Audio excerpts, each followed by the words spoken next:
Good afternoon बच्चों। आज हमारे सामने कोविड-19 की वजह से बिल्कुल अलग परिस्थितियां हैं। आज हम लिटरेचर भी आपको, संस्कृत आपको टेक्नोलॉजी के माध्यम से पढ़ा रहे हैं। तो बच्चों बस इतनी गुजारिश है आप लोगों से कि आप ध्यान रखिएगा, बिल्कुल ऐसा समझिएगा जैसे आप क्लास में बैठे हैं और मैं आपको देख रही हूँ। तो बिल्कुल मैं भी आपको इसी तरह से पढ़ा रही हूँ कि आपको एक एक शब्द पढ़ाते हुए आपको सब समझ में आए। तो हम सुभाषितानी की दूसरी कक्षा में आते हैं। पहले हमने ये 2 श्लोक आपको पढ़ा दिए थे, अनुवाद सिखा दिया था। आज मैं तीसरा श्लोक लेकर चल रही हूँ बच्चों। तो पहले मेरे साथ श्लोक का उच्चारण करिएगा।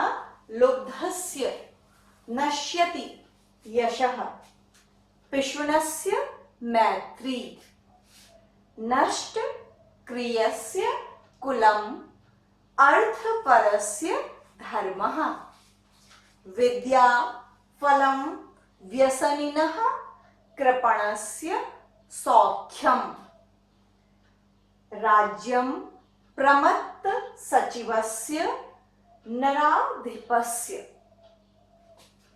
तो एक एक शब्द का अर्थ देखिए पहले।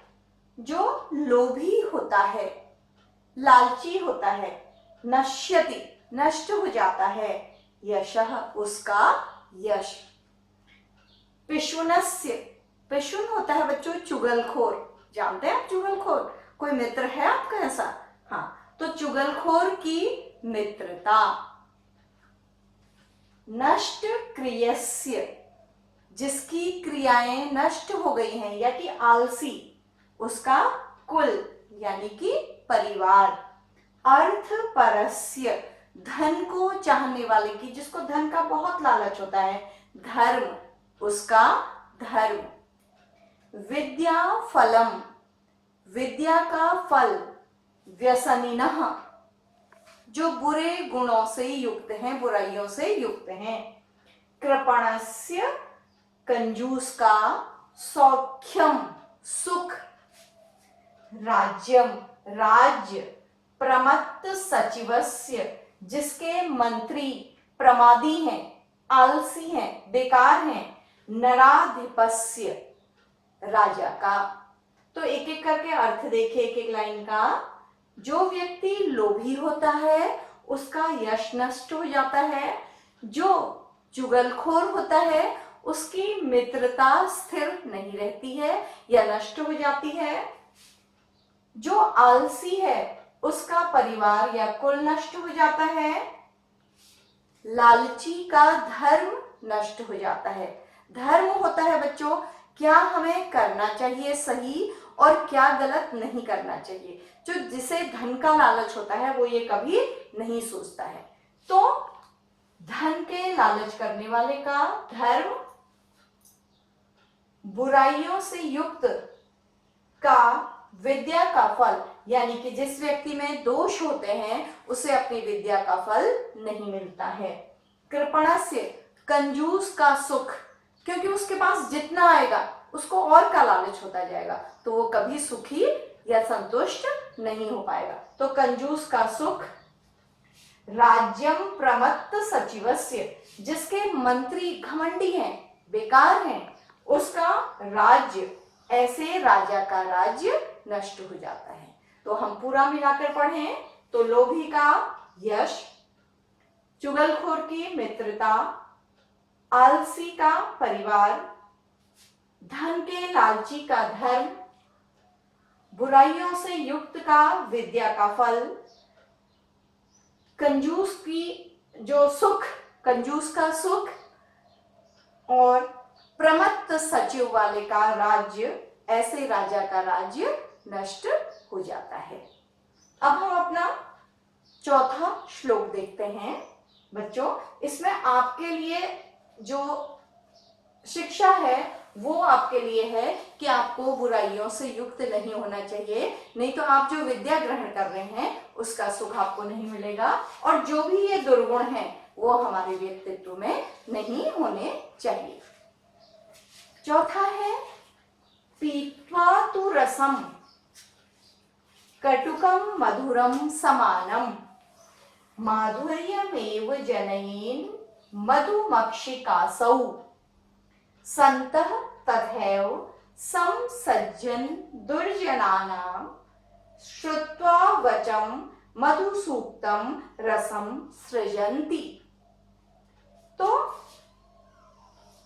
पीत्वा पीकर, रसम रस को, कटुकम कड़वा, मधुरम मीठा, समानम एक समान, माधुर्यमेव मिठास जनयेन जनती हैं, पैदा करती हैं, मधुमक्षिकासौ मधुमक्खियां, संतः संत, तथैव ऐसा ही होता है, सम समान रूप से, सज्जन सज्जनों, और दुर्जनानाम दुर्जनों के, श्रुत्वा वचम वचनों को सुनकर, सज्जन कैसा बोलेगा?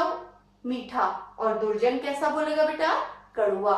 तो दोनों के वचनों को सुनकर मधु सूक्तम मीठी सूक्तियों को ही, सूक्ति के रसों को ही पैदा करता है या बोलता है।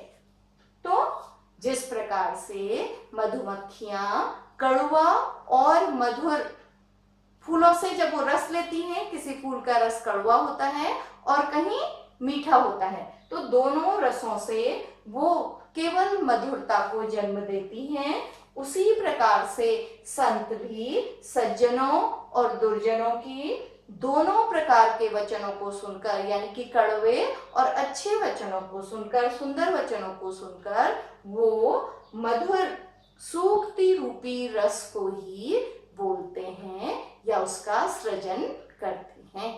यानी कि संत कभी भी कटु वाणी नहीं बोलते हैं। इसमें आपके लिए शिक्षा है कि आपसे कोई कड़वी बात कहे या मीठी बात कहे, आप पर कड़वी बातों का भी असर नहीं होना चाहिए। आपको हमेशा जो दूसरों से आप बोलते हैं या दूसरों के सामने कोई बातें करते हैं, वो कैसी होनी चाहिए? लाभकारी या मीठी होनी चाहिए।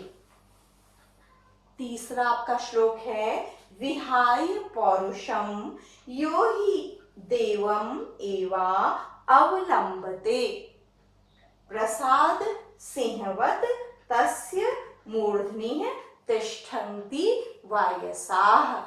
आप एक एक शब्द का अर्थ देखिएगा। आज आप अवश्य इनको मेरे पढ़ाने के पश्चात इनका उच्चारण करके इनको सीखिएगा भी। विहाय छोड़कर, पौरुषम कर्म को, यो ही जो, देवम भाग्य को, अवलंबते भाग्य पर आश्रित होता है, भाग्य की प्रतीक्षा करता है। प्रसाद महल में, सिंहवत शेर के समान, तस्य उसकी, मूर्धनि मूर्ति पर, तिष्ठन्ति बैठते हैं, वायसाः कौवे। तो जिस प्रकार से महल में स्थित शेर की मूर्ति भी हो तो उससे कोई डरता नहीं है, उससे कोई भय नहीं खाता है, उसके सिर पर तो कौवे भी बैठ जाते हैं। तो उसी प्रकार से जो व्यक्ति पुरुषार्थ को छोड़कर, परिश्रम को छोड़कर भाग्य की प्रतीक्षा करते हैं, उनका यह संसार सम्मान नहीं करता है, उनकी किसी बात को नहीं मानता है। तो बच्चों, इसमें आपको क्या बताया गया है कि यदि आप सम्मान चाहते हैं, यश चाहते हैं कि दुनिया आपको फॉलो करे, तो आपको पुरुषार्थ या कर्म करना नहीं छोड़ना चाहिए। तो बच्चों, आपने सीखा कि आप में कौन कौन से दुर्गुण नहीं होने चाहिए इस श्लोक में। फिर सीखा कि आपको कोई कड़वा बोले या मीठा, आपको हमेशा कैसे बोलना है? मीठा बोलना है। फिर आपने सीखा कि हमारे जीवन में कर्म करने का अत्यधिक महत्व है। यदि हम परिश्रम नहीं करते हैं, भाग्य के सहारे बैठे रहते हैं, तो हम उस निर्जीव शेर की मूर्ति के समान हैं, जिससे कोई डरता नहीं है। तो बच्चों, इन बातों को आपको पढ़ाई के साथ साथ, परीक्षा के साथ साथ अपने जीवन में उतारना भी सीखना है। और आपको आज कॉपी में पहले आपने लिखित काम कर लिया होगा। मैंने आपको पहली बार बताया था कि आपको शब्द अर्थ करने हैं।